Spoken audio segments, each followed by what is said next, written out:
2021년 11월 18일 아침에 하루를 시작하면서 묵상하는 대신 또 리터지로 예전을 지키는 대신에 책을 읽어보면 어떨까 생각이 들어서 레코딩을 하는 중입니다. 요즘에 친구들과 하고 있는 밤으로 드리는 기도 북클럽에서도 시편에 대한 이야기를 했었고 그러니까 같이 그래서 나중에 시편도 같이 읽으면 좋겠다 이런 얘기를 하기도 했었고 또 요즘 작업하고 있는 그런 그 레이첼 헬드 에반스의 유작 그 책에서도 시편의 얘기가 나오는데 어제 그 부분을 작업하면서 예전에 작업했던 이 앤티 라이스의 시편 땅에서 드리는 땅에서 부르는 하늘의 노래 이 책이 생각이 났어요. 그래서 다시 한번 꺼내서 부분 읽어보았는데 특히 조금 기억에 남는 그런 부분들을 다시 읽어보려고 해요. 비교적 앞부분에 나오는 그런 이야기인데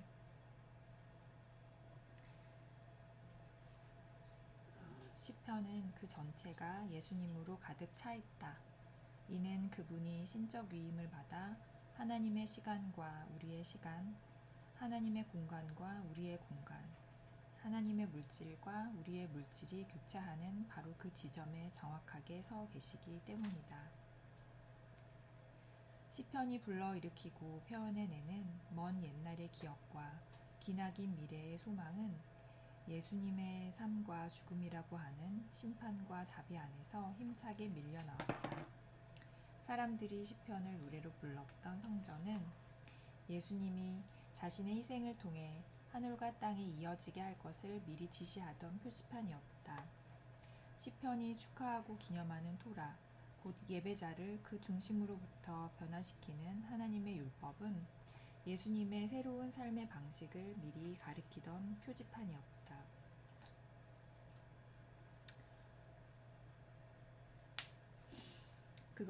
그러므로 이것은 단순히 시편에 있는 몇 편의 시를 그리스도론적으로 보아야 한다고 말하는 것 이상이다. 이는 그리스도론적으로 시편을 본다는 것이 몇 편의 시가 그 이상적인 왕이 오실 것을 미리 내다보고 있었다는 것을 의미하든 혹은 초대교회가 그 시대를 그런 식으로 이해했다는 것을 의미하든 마찬가지다.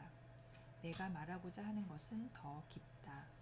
시편이 알려주는 총체적인 세계관은 우리의 시간, 공간, 물질이 하나님의 시간, 공간, 물질과 만나는 교차점에 관한 것, 곧 예수님 안에서 유례 없이 그리고 극적으로 일어났다고 그리스도인들이 믿는 일에 관한 것이다.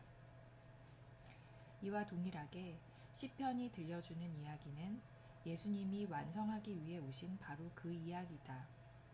그것은 창조주 하나님이 힘과 통치를 펼치시고 하늘에서와 같이 땅에서도 다스리시며 엉망진창 뒤죽박죽이 되어버린 창조세계의 모든 상처와 불의를 영 단번에 정리해내고 그 창조세계 전체를 기뻐하신다는 이야기다. 그것은 또한 주변을 어슬렁거리는 악한 원수와 거짓을 속삭이고 함정을 파놓는 사람들의 이야기이며 잠 못 드는 밤들과 수도 없이 흘린 눈물에 관한 이야기다. 시편이 하는 조금 이상한 일도 있다. 바로 모든 세대의 공포와 수치를 너무 강렬하여 더 이상 견디지 못하게 되는 지점까지 끌어와 그 모두를 엄청난 고통, 곧 이스라엘의 고통, 아담과 하와의 고통, 큰 소리로 외치는 고통의 부르짖음으로 바꾸어 놓는 일이다. 그것은 곧 하나님께 왜 자신을 버리셨느냐고 질문하는 가장 역설적인 예배의 행위다. 그리고 시편은 물론 기묘한 신원, 극적인 역전, 기이한 구출, 위로, 회복의 이야기를 들려준다.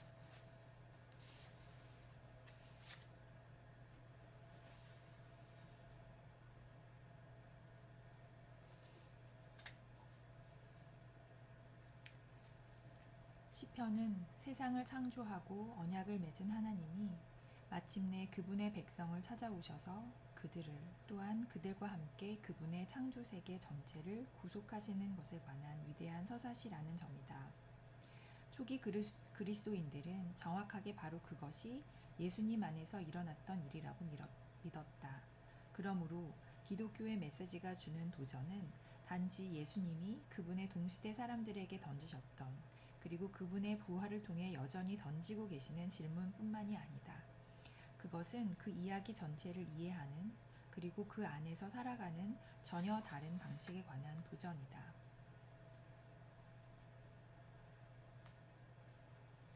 성경은 단지 우리가 우리의 머리로 배우기 위해서가 아니라 철두철미하게 그것의 일부분이 되기 위해 우리가 노래하는 위대한 이야기, 그래서 결국 우리의 일부가 되는 그런 이야기다. 그리고 만약 이것이 성경 전체에 해당하는 사실이라면 이런 식으로 제대로 역할을 하는 성경의 심장에는 시편이 있다고 우리는 말할 수 있다. 이 노래들을 부르다 보면 당신은 머리 끝에서 발끝까지, 가슴에서 머리까지 변화될 것이다. 이 CD를 기도하다 보면 당신은 기독교 제자도라고 하는 길고 힘든, 그러나 정말로 신나는 길 위에 서 있게 될 것이다.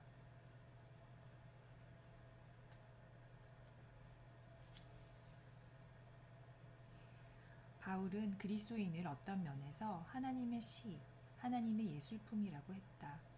에베소서 2장 10절을 번역할 때 몇몇 성경에서는 이를 솜씨라고 했다.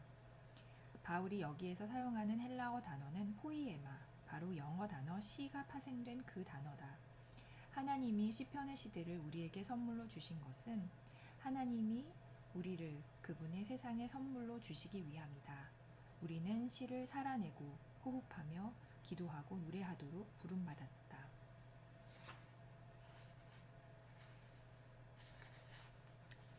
물론 시에는 여러 종류가 있다. 우리 중 어떤 이는 소네트일지 모른다. 어떤 이는 긴 서사시, 어떤 이는 운을 완벽하게 갖춘 엄격한 형식의 시, 또 어떤 이는 여백이 많거나 형식이 자유로운 시일 것이다. 시편 자체도 다양한 모양과 형식을 포함하고 있다.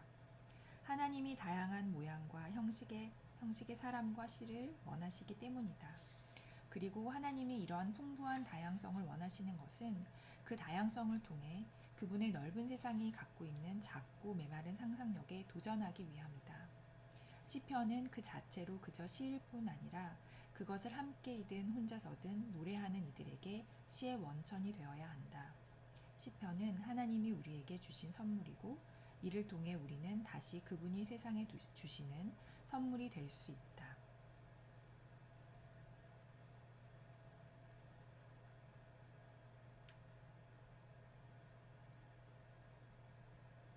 두 가지 경우 모두에서 이 선물은 상상력을 변화시키는 역할을 한다. 이 세상이 하나님을 믿지 않는다기보다는 단순히 대부분의 사람이 하나님의 세상에서 그분의 시간과 공간과 물질 안에서 산다는 것이 어떤 것일지를 상상하지 못하는 것이다. 이 책은 하나님 백성이 시편을 기도하면서 그분의 더 크고 풍요로운 세상을 상상할 수 있도록 돕는 것을 목표로 한다. 이런 일은 그 자체로 멋진 일이다. 그러나 그것은 더 크고 궁극적인 목적을 가진다. 교회 밖의 더 넓은 세상이 하나님 백성이 이 세상에서 하고 있는 일들을 보면서 이들 자체가 바로 하나님을 찬양하며 노래하는 시라는 것을 깨달을 때 세상 역시 동일한 상상력의 도약을 할 수 있게끔 하는 것이 바로 그 목적이다. 이것은 크고 야심찬 목표다. 그렇지만 우리가 노래하는 모든 시편과 함께 우리는 그 길 위에서 작은 발걸음을 한 발 내딛는다.